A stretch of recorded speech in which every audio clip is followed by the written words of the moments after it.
So welcome, Isabelle. It's wonderful to have you on the show today. Thank you. Thank you for inviting me. I appreciate it.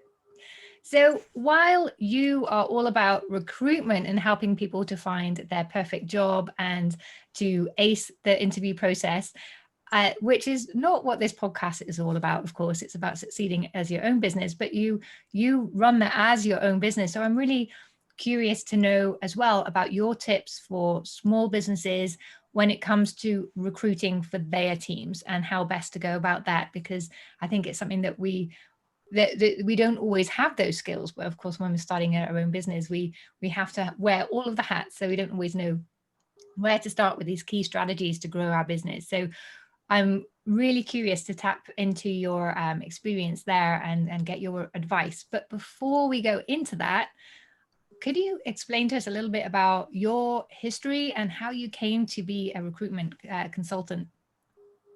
Well, thanks for asking. Yeah, it's been interesting for me to say the least. I mean, as I say in the book that I just wrote, Creating Career Opportunities, for me, my career was really all about play, stop, repeat. You know, I've had a lot of experiences in international organization, multinational. So a lot of different experiences, but I was never really quite happy about my experiences, even though it was really interesting. So I was going towards a point when I said, this is it, you know, this is not working for me. I'm not happy, even though I had all the salaries and positive outcomes that you can get when you work for big companies and working in talent management. But I realized that it wasn't what made me happy. So after a while, I really decided to do the big jump. I think when you get to the point where, you know, you've had it, and sometimes it takes a while for some people, you realize this is not my mission, my life mission. So I went and did a master's degree, and it was very helpful for me to also take the time to reflect and really think about what I wanted to do next. And definitely for me, being a consultant and having my solopreneur consulting agency was really what I was looking for. I think deep down inside, I'm more of a solo person. I like working alone most of the time, even though I enjoy connecting with others. I think as a business, I like working alone. But I think the general thing is that you have to know yourself, because I do talk to individuals who don't know themselves. And that's the danger. If you don't know yourself, you might end up in situations that are not going to be great for you. So number one step is to know yourself very well and know what makes you happy, where you're comfortable. And for some of us, it might take a while. And that's what happened to me. It took a while to know myself, know what I was comfortable with, what I didn't want to do anymore is just as important as what you want. So once you do all this cleanup, in a way, you are going to be in a better position to start and do your own business, and be ready also to confront what comes with it. It's not an easy road. I think everyone knows it. It's ups and downs. So you have to be mentally prepared for that it's not going to be perfect all the time, and there will be some challenges, but you know why you chose it. And I think the second thing that I want to share here is understand why you're doing it. Because when the times get tough, you can reflect back and say, I know it's tough right now, but what was my reason to start?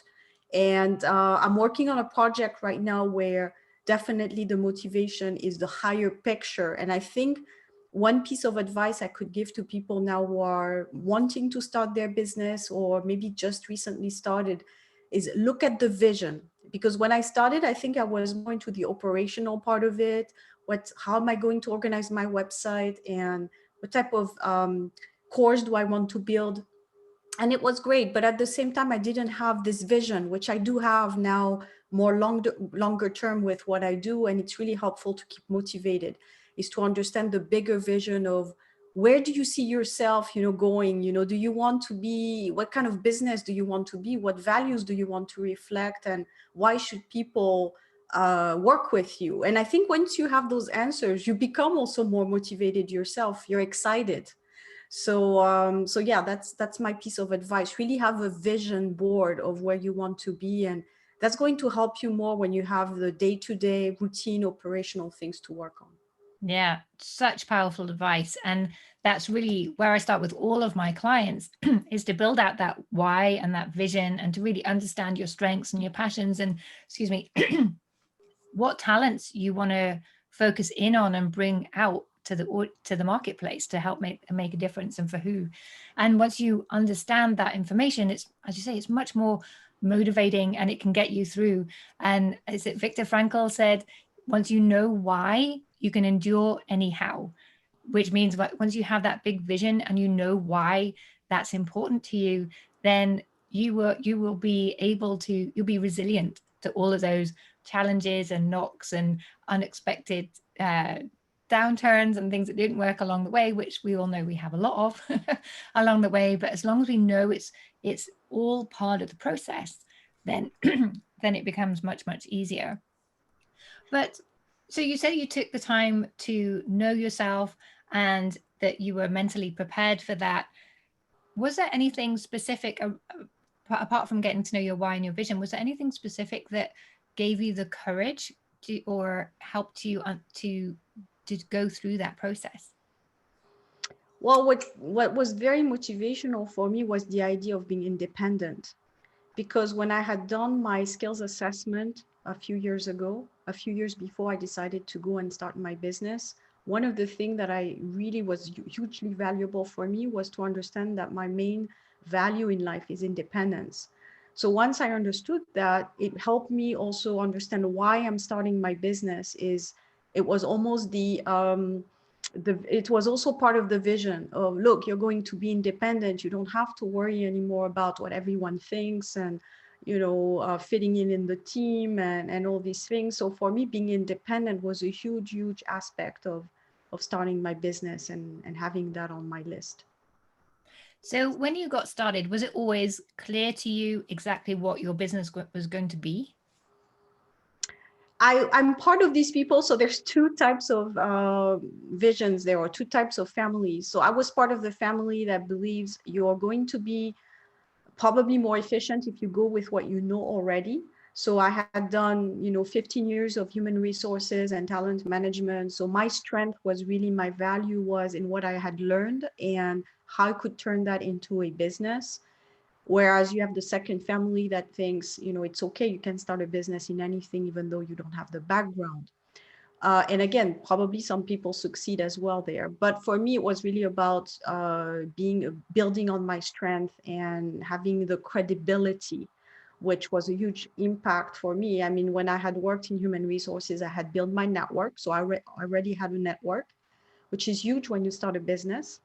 Having people that already can work with you, can recommend you. So I didn't start from a complete base zero. And I would also recommend, again, that's my vision. I am just sharing my experience.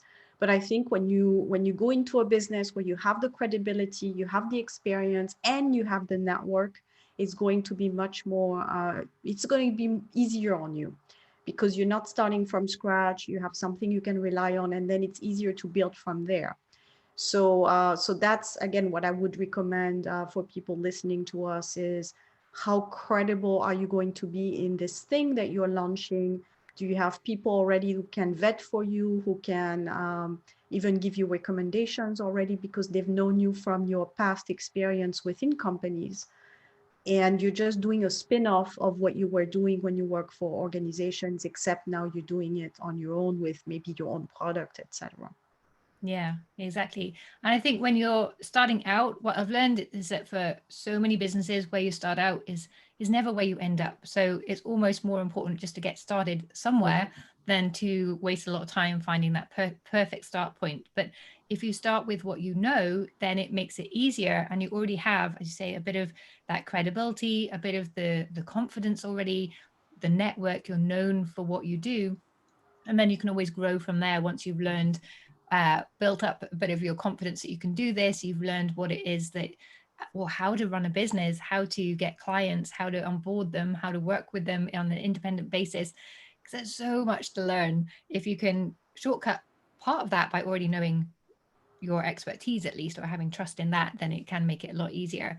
But what do you feel if someone started out and they wanted to do something completely different? I know I speak to a lot of people who have had a corporate career, but it was never really what they wanted to do. And often that leads them to burnout, or a situation where you had where you're just like, I just don't like this. And they want to do something completely different. Do you think that's possible? Yeah, I think that's possible. I've done some career changes with clients. The way I proceed when I walk people through that change is that I would typically assess their skills and see their strength, and we have a lot of sessions together. One of the particular element that I include in my skills assessment is feedback from network. So when people say I want to do something different, I say, okay, well, let's test this a little bit like a startup. You know, when you want to launch a product and you say, let's test it with the market. So I have the same approach when I work with clients. Say, this is what you want to do. So let's test that with network to see to have different people give you different feedback, and then let's circle back together and see what you've learned. So I would say 99% of the time when clients do this is that either they would come back and say, I've confirmed with the market that this is a great place to start a business for me to grow into, or they would come back and say, you know what? And it happened most probably out of all the clients, it's 90% when people come back and say, you know what, it's not going to work out for me. I know I had this idea, but it actually doesn't really make sense right now, or I wouldn't really be happy because I've discovered such and such. And that's where a lot of people, I think, they go into trainings and they end up going into fields or start businesses that it doesn't work because they haven't tested it well before. So they realize after the fact that it wasn't the right choice for them. So they would come back to me and say, you know what, it's not the right choice. Let's take that off. And then we go into another situation, another possibility for them. But I also had people who confirmed it with the market and said, and I can think of two examples when they learned, yeah, this is exactly what I want to do, because I've actually, I do job shadowing as well. So I tell people, okay, you want to be a teacher. So, and this is not for starting a business, but you want to be a teacher, for example, you spend a whole day with a teacher somewhere and see what they do to realize whether it's something you want to do or not. So for a business, starting a business, it could be, well, I'm going to put you in touch with someone who does a business in something similar, even if it's not exactly the same thing. Let's, you know, maybe you spend some time with this person, you ask them questions, you understand the ins and outs, you know, also about the salary, because another thing that's a huge change is understanding you're not going to get paid the way you were getting paid when you worked in a corporate situation. And I think there's also a myth about this. You know, people think, wow, you're going to get all this money and immediately. So you have to test a few things before, or that's the way I approach starting a business, is you have to test a little bit more your idea or your vision or your concept before you go full-fledged. And again, it could be also that you start and then you realize, well, it's not for me. And you know, it's learning experiences. There's no wrong path, but I'm just sharing how I do it with clients who want to start businesses before they actually go full-fledged into it and actually launch it and really go for it. Yeah, exactly. And I love that message there, that there is no wrong path. And I think there's, particularly when you come from corporate, there's, you know, there's much more of a sense within a corporate career of if you're getting things right or wrong, because you have your performance assessments and you have to have something to work to, you have to have these benchmarks. But in your own business, there is no right and wrong. It's all information. It's all information that's going to help you understand more what to do or what not to do, and it's all going to take you forward. So, and I think that's one of the biggest shifts that people need to make when they go from a corporate career into a business, is that all of a sudden they do have that freedom and to just let the fear go, because you don't need to be frightened of it. You just need to learn from it and keep pushing and trying and experimenting. And as I say, where you start up is very rarely where you end up, because you learn so much through the process. And very often you'll start where you feel comfortable with what you know, and then you'll discover that you could do so much more. And once you have that freedom to create this big, exciting vision, as you were mentioning at the beginning, and you really understand why it's important for you to move in that direction and achieve that, then you'll really surprise yourself so often with what you create.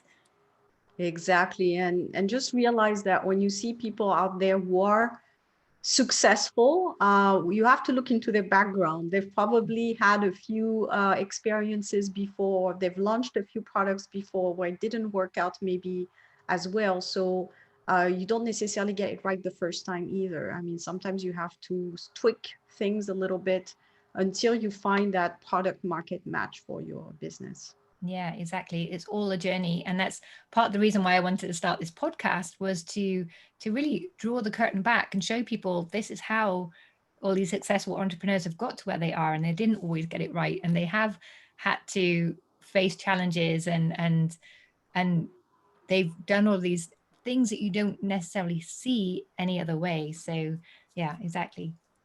But so when people do get started, of course, a lot of us start and it's just us. But there comes a point where there's only so far you can take your own business. You have to work with other people, whether that's outsourcing or employing someone part-time or full-time to support you. And I know this is your area of expertise, is how would someone go about finding their first employee? What do they need to consider? Well, the first thing you need to consider, and I've shared this also within my close circle, the first thing you need to consider is look at the tasks that you need to achieve and see how could they be done. So do you need an employee? I mean, I do the same thing for myself when I have some tasks or some things that need to be done. Is what kind of things do you need get done, and how could they get done? Maybe it could be done by another freelancer. It could be done by an intern if it's something that's very short time. So it's really to assess your needs, because I think recruitment, to recruit someone permanently, again, this is my philosophy, and I've worked with hiring managers all my life doing recruitment, but there's not really skills to assess the needs. So people will jump into it saying, I need a permanent employee, and 2 3 months later, well, I don't have enough work anymore, so we need to let the person go. And of course that's not great, to let someone go after 2 or 3 months. So assessment of really your needs is the first thing, and see which things out there, which resources exist. And again, for a lot of things, it could be done by maybe, again, having a freelancer. It's just a task. You give the task and it's done within a certain amount of time. It could be an intern, again, coming in to help for a little bit, maybe from a school, because schools do need also to place interns. So that could be great value for them to find an internship. And you could actually help a school place their interns. But again, that would be for lower level tasks or things that don't require a lot of expertise. So I use personally, I think that there's a lot of platforms out there where you can get a lot of work done by the task. And I find that if you're in a space where you're not sure yet if it's going to be a long-term need, especially right now with the uncertainty that we have, extending a full-time permanent job to someone would mean that you have a little bit of vision. And for a lot of businesses now, it's just not the case. So I think that working with freelancers based on a project delivery with timelines, etc., is a low risk of recruitment, because if the person does a great job, maybe you renew them and give them more work. Maybe at some point you hire them. Why not? That could be a potential option, but you're not taking a lot of risk. I mean, if the person is not doing a good job, they haven't delivered on their promises, you can just end the contract very easily. So that's, for me, the no pain on either side and the easiest way. I would even say probably, even if you have a long-term vision, it's a good way to test somebody, to offer them first a short-term type of contract to see how they deliver before you extend a permanent contract. So that's really assessment of needs and looking at what's out there in the market to get that need met. Now, when you're going to go and decide to hire someone, you're out to hire really full-time and have someone on your payroll, you should definitely invest in this process. And it's the most important process. Again, this person is going to have access to all your secrets, so to say. I mean, they're going to be part of your organization. So you want to have trust. And an employee, even if it's someone that's, maybe just an assistant or something like that, they could do a lot of damage. And I've seen that around. But even sometimes as having a co-founder, it could do a lot of damage if you don't have the proper person. So when you're going to move up a notch, from just having someone deliver tasks where there's low key, low stake type of thing, and you're going to decide to have someone actually join you in a partnership or as a full-time permanent employee. You want to put everything in place to assess the person to the fullest potential, meaning you want to have multiple raters. You don't want to just have an interview and say, okay, you know, the person looked great, I like what they heard, boom, they're hired. That would be the worst thing that you can do. You want to use different methods to assess the person, maybe bring in a consultant from outside who's a specialist in recruitment so that they can see things maybe that you miss because you're the technical expert, but you're not a professional recruiter. And a lot of things come up during the interview sometimes, but if you're not a professional, you may not see those things. So the best way to avoid making mistakes is to have other people's perspective and to use different ways of assessing the person. So it could be an interview, it could be a test that you're giving to somebody to see how they are going to do the tasks. It could be a longer term assessment where you have maybe, and that's what bigger companies do when they actually assess people and they give them a bunch of activities to fulfill.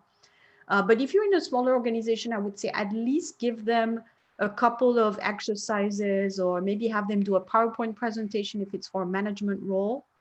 You want to see how they will act in reality, not just the words that they say during an interview. And the biggest mistakes I've seen in recruitment is definitely in management, because people get swept off their feet by someone who presented well, had the right wording during the interview, and then when they were hired, they're disappointed. And that could be a huge problem if you're a small company, because hiring someone is expensive, but firing someone is also expensive because you have to replace them. Then you have to do a full search again. So the best way is to invest the time and money at the very beginning to make sure you avoid making that mistakes. And I think that's what most people try and do is they don't want to make the mistake, but at the same time, it's always a bit tough to say, yeah, I'm going to include someone from the beginning, maybe a professional to help me on this, because I realize I'm not an expert. And it could cost me more money to try not to invest at the beginning if I have the wrong person on board than it would be if I had made the right decisions. And again, but it's something that you can probably do from the beginning when you talk to somebody is present, you know, your needs. So someone like me, let's say, who's completely neutral, these are my needs. And maybe this person could say, you don't need to recruit someone at the moment. Maybe you could get that task done internally. Maybe you could, again, have an intern, maybe have someone that's a contractor. And that actually resolves the issue by itself. And you don't even need to go full-fledged permanent staff that you need to let go 2 months later and have all the costs involved. So maybe it's also the right consulting from the beginning. Yeah, and I think that's just so much amazing advice there. Thank you so much. And I think people often underestimate the impact of hiring the wrong person for a small business, because it may be just you and you've hired one other person, but if that person isn't perfect, then you'll spend more time trying to cover for them, you'll spend more time trying to train them or fill the gaps, or more time trying to avoid putting off that inevitable firing process, and then your confidence is knocked as well.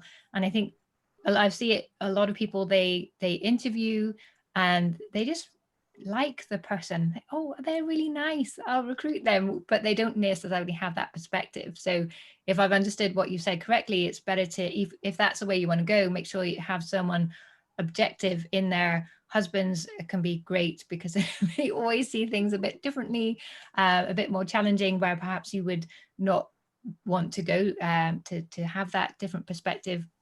I know even when I was hiring a nanny, there was one lady that came in, and she was so lovely, and she cuddled my daughter, and she was great. But my husband was with me. Obviously, it was a joint process, and he was looking at her CV, and he's like, "But you've never had a role for more than 2 weeks." And she'd been a nanny for 3 years, but never ever worked for someone for more than 2 weeks. So we're like, okay, that's a big red flag. And when we questioned her, we discovered that she wasn't quite as well. She was obviously a lovely person, but there was some some things that we just wouldn't want to trust. We couldn't have built that trust quick enough. But if I hadn't had that perspective, I think I would have just gone, oh yeah, she's so lovely, she smiles at my baby. I would have gone for it. Exactly. Involve other people, even if it's not a professional per se, but again, someone from your circle of network, maybe someone who's a business partner, or, someone from your network who can come and be there with you during the interview and give you their opinion. Mm. Again, multiple raters is the best way to avoid mistakes. You want to have different raters, different people also, and then you circle back together and say, what did you think, and exchange on it and come up with a consensus to say if it's a yes or no. And sometimes I would suggest, if even one person out of the group who interviewed has a doubt, out of doubt, I would say it's better sometimes to say, okay, we interview somebody else rather than go with somebody where there's a doubt, because this will always haunt you in your recruitment, where let's say there's something that goes wrong after that, you will always say, well, there was something from the beginning was off. So yeah, it's better out of doubt to say this is not the right person. You should feel, when you recruit someone, you should feel and have the data also. So it's both how you feel and what the rating is showing to you. You should be like, yes, this is a big yes, not a maybe. Because if you go with a maybe or there's doubt, probably you're never going to be completely happy with your recruitment. And again, it can be costly. Yeah. It costs your clients. It can cost. I've had horrible stories.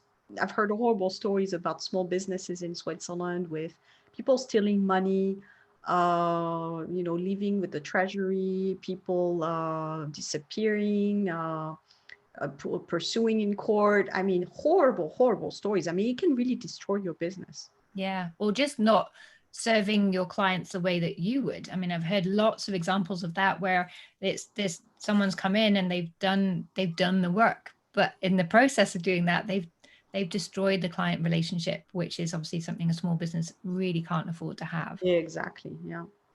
So I liked your idea of creating some tests so you can really see how people approach a task in particular. What about things like psychometric testing and things like that? Is that something that's a step too far for a small business, or do you think that would be a really useful part of the process?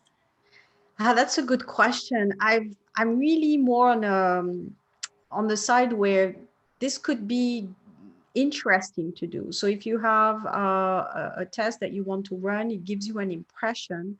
But I find that tests can also change. I mean, we've all had experiences where we take the test online and then we take it again 2 weeks or 1 month later and we have a different perspective.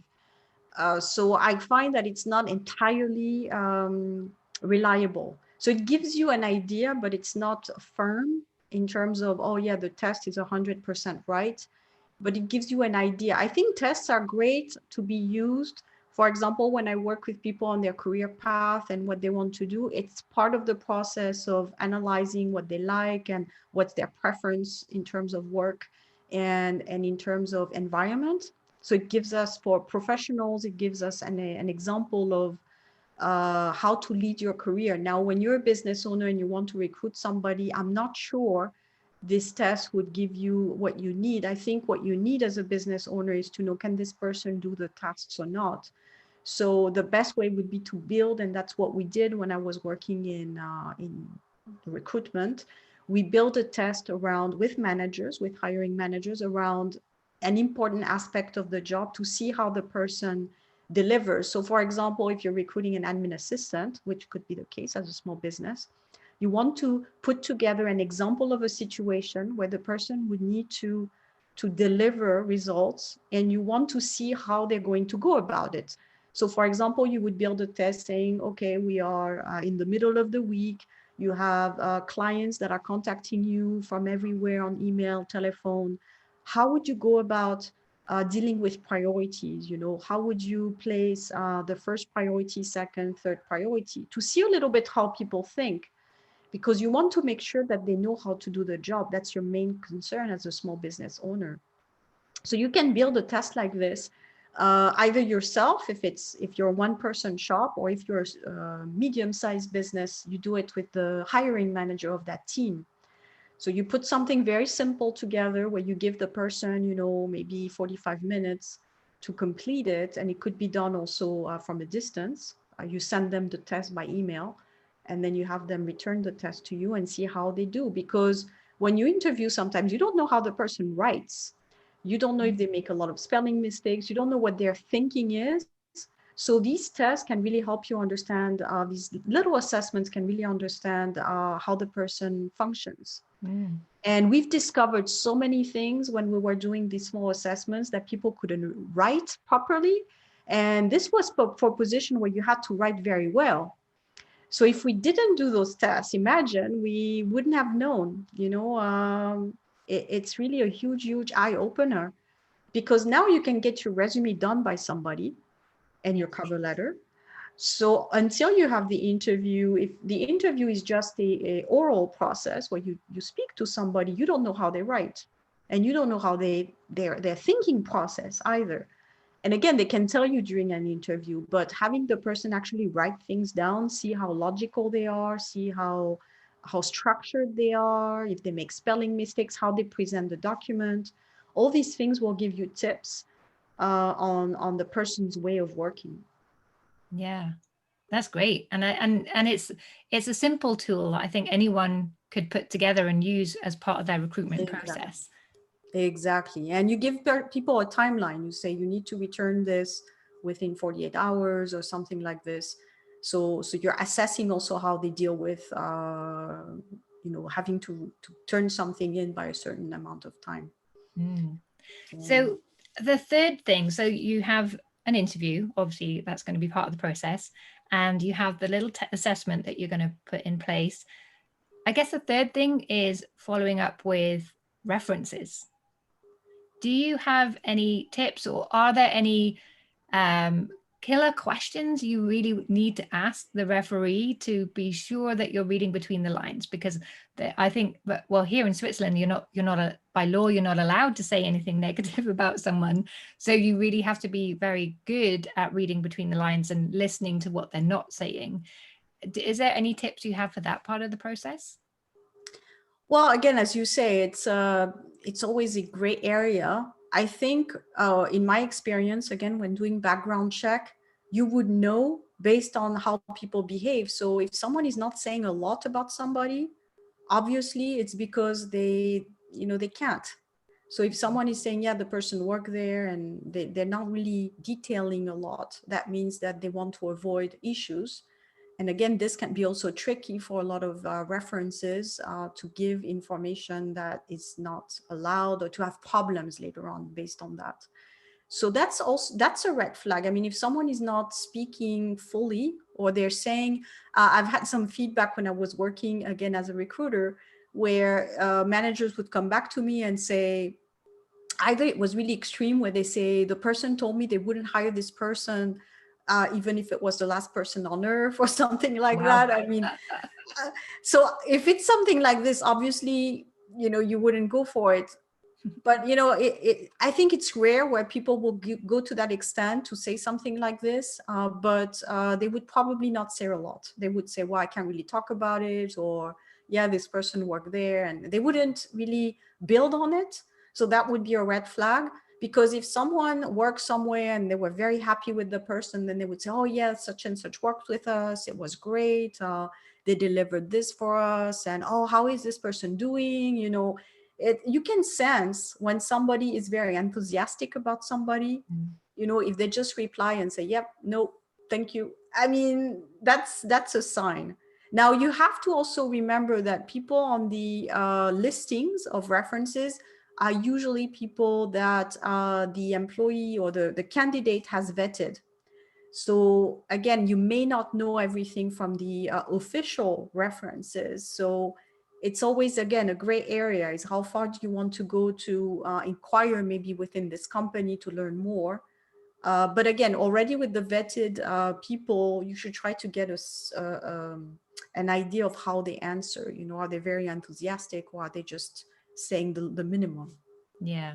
Yeah, coming back to my nanny example, when she Yeah, did have all of these references, but they said, yes, she always turned up on time. She had clean clothes. I was like, okay, these are not the things that are important to know when you're employing a nanny, which again told us there's a lot they're not saying. exactly. So you can be sure if they're saying minimum is that it's because it is a gray area. You can get in trouble if you start saying bad things about the person. So the solution that most people would have is to say minimum. Yeah. So that gives you the red light. Fantastic. Thank you so much, Isabelle. I think everyone's got, well, I know I certainly have got much more confidence in understanding the right process or the most useful process to follow when employing someone. I want to come back to your personal experience as running your own business, because I know I've taken up lots of your time and extracted loads of value, but I want to take that last bit of extraction, if I may.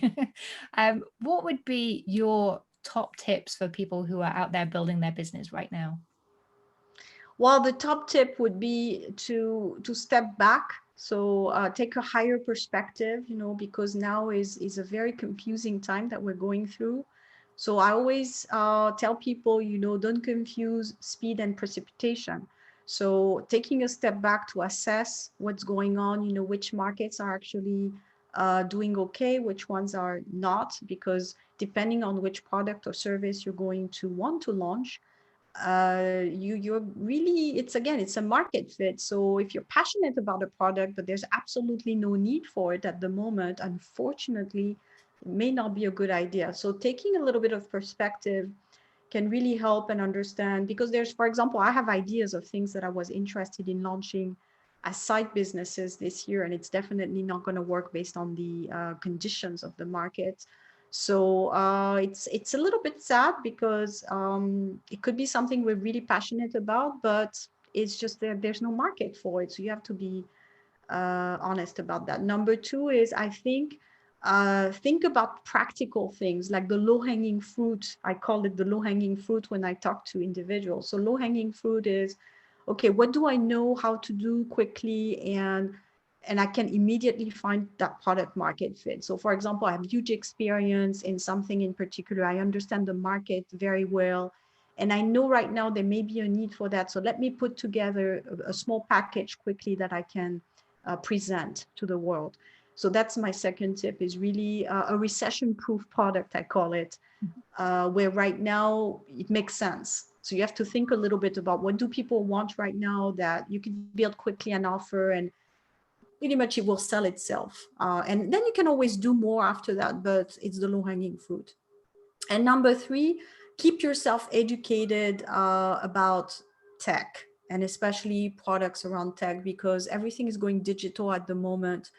So as a business owner, you need to be familiar with it. You need to understand how to also to save costs, because you're going to be in a situation now where, you know, you have to be very value oriented. So how could you save costs? Maybe you do more meetups online.